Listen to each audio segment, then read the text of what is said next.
बिस्मिल्लाहिर्रहमानिर्रहीम। मुअज़्ज़ज़ नाज़िरीन सामीन, अस्सलामु अलैकुम। कल वाला नुस्खा जो हींग का नुस्खा था आपके सामने रखा, वो भी एक बेहतरीन नुस्खा है।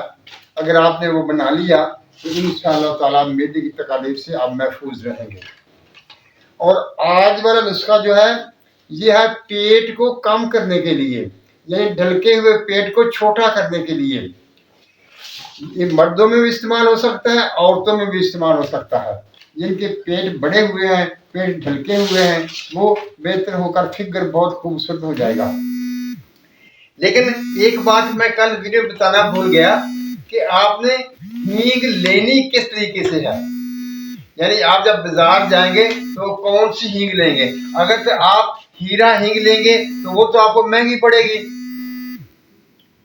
तो फिर आप क्या करेंगे, आपका हींग का काम भी पूरा हो जाए और आपके पैसे भी कम लगे। इसके लिए आपने क्या करना है, आपने हीरा हींग नहीं खरीदनी, आपने आम जो हींग होती है वो लेनी है। आप वो 50 ग्राम ले लें, 100 ग्राम ले लें, सस्ती होगी वो आपको मिल जाएगी। तो आपने उसे लेकर घर आएंगे तो उसमें पानी डालकर आपने उसको पका लेना है। जब वो उसको पकाएंगे तो वो सारी की सारी हींग जो है वो पानी में हल हो जाएगी। जब पानी में हल हो जाएगी तो उसको ऊपर से उस पानी को निथार लेंगे। जो उसमें गंद होगा वो नीचे बैठ जाएगा और साफ सुथरा पानी ऊपर से उतार कर उसको आप पानी को आग पर खुश कर लेंगे। जब वो गाढ़ा जब हो जाए तो वो किसी प्लेट या ट्रे में डालकर उसको खुश कर लें। जब वो खुश हो जाए तो उसको उसकी छोटी छोटी टिक्कियां काट लें। वो आपकी बेहतरीन हींग, हीरा हींग बन जाएगी। वो उस पर ज्यादा पैसे लगाने की जरूरत नहीं है, वही आम हींग जो बाजार में मिलती है वो ले आएंगे। और जब आपने इस्तेमाल करना होगा तो उसको थोड़ा सा घी डालकर उसको भून लेंगे। भूनने से उसकी जो बदबू होती है वो कम हो जाएगी और उसको वो अपने नुस्खे में इस्तेमाल कर लेंगे। आइए अब आप नुस्खे की तरफ चलते हैं। ये नुस्खा जो है आप बिला तकल्लुफ मर्द औरत सब इस्तेमाल कर सकते हैं। ये खास तौर पर पेट के लिए है। मैदा तो हींग ठीक करेगी। जब मैदा ठीक होगा और पेट की चर्बी, जो ढीलापन, जो ढिलकने वाला पेट है, उसको ये बिल्कुल ठीक कर देगी।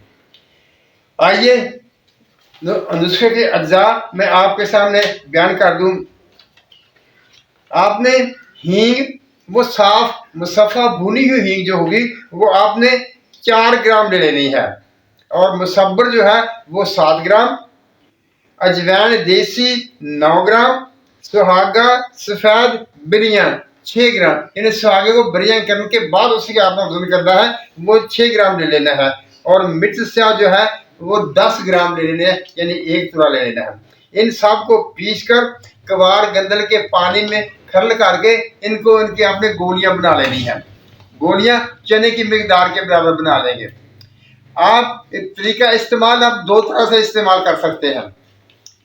या तो रात को सोते वक्त 2 गोली इकट्ठी पानी के साथ खा लेंगे, या सुबह शाम खाने के बाद 1 गोली खाएंगे। और गोली चने के बराबर, छोटा चना नहीं, जो आप बड़ा चना होता है, मजबूत चना होता है, उस चने के बराबर आप इसकी गोलियां बना लेंगे। इंशाअल्लाह ताला किसी किस्म का भी जहर जिस्म में होगा वो खारिज हो जाएगा। खून गाढ़ा होगा वो भी ठीक हो जाएगा। गैस हुआ तो उसे ठीक करनी है, मैदा को भी ठीक करेगी। जब मैदा ठीक होगा उसके साथ खून ठीक हो जाएगा और इसके साथ ढलकता पेट जो है वो भी अपनी असली जगह पर आ जाएगा। लेकिन एक बात आपने याद रखनी है, आपने इधर ये शुरू किया और उधर उसका नतीजा देखने लगे, ये नहीं करना। खास तौर से पेट के बारे में जो अद्वियात आप इस्तेमाल करते हैं उनसे फौरी रिजल्ट जो है वो सामने नहीं आता।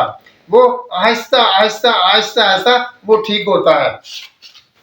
और रही इसके मिजाज की बात, ये हर शख्स इस्तेमाल कर सकता है, चाहे उसका मिजाज एसाबी हो, उसका मिजाज जुलाती हो, उसका मिजाज गुदी हो, जिसका भी जो भी मिजाज होगा वो इसको इस्तेमाल कर सकता है। इस नुस्खे की तरकीब ही ऐसी है कि इसमें हर मिजाज पर ये बिल्कुल फिट आ जाता है, किसी किस्म का साइड इफेक्ट जाहिर नहीं करता। मुअज़्ज़ज़ नाज़रीन सामीन, ये 2 वीडियो हो गई जो खुराकी नुस्खों के बारे में थी। अब इसके बाद फिर 2 वीडियो जो हैं वो मैं कीमिया के बारे में आपके सामने रखूंगा, और कोशिश मैं करूंगा जो वीडियो मैंने पहले बनाई हुई हैं उनकी कुछ इस्लाह, उनके आपके जहां जहां आपने कमेंट्स किए थे, आपने परेशानी का इजहार किया था, वो चीज़ें मैं दूर करूंगा और फिर से उसको समझाने की कोशिश करूंगा। ये बात याद रखना, मेरे बताए हुए नुस्खे, जैसे मैं पहले बार बार आपसे कहा है, मेरे बताए हुए नुस्खे बनते हैं, लेकिन क्योंकि ये आग में बाग लगाने वाली बात होती है, लिहाजा उसमें आग की कमी बेशी होती रहती है, वो आपने खुद जो है ना सेट कर लेना है, और इंशाअल्लाह ताला वो बनेंगे। मैं भी कुछ उनकी वजाहत, मजीद वजाहत करता रहूँगा। आप लिखते हैं उनके मुताबिक, मैं जो आप कहते हैं उनके मुताबिक उस नुस्खा की चीज़ें उसकी वजाहत आपके सामने रख देता हूँ। मुअज़्ज़ज़ नाज़रीन सामीन, अल्लाह ताला हम सब पर अपनी रहमतों की बारिश करे, हमें सच बोलने, सच सुनने और सच पर कायम रहने की तौफीक फरमाए, अता फरमाए। आमीन। अल्लाह हाफिज़।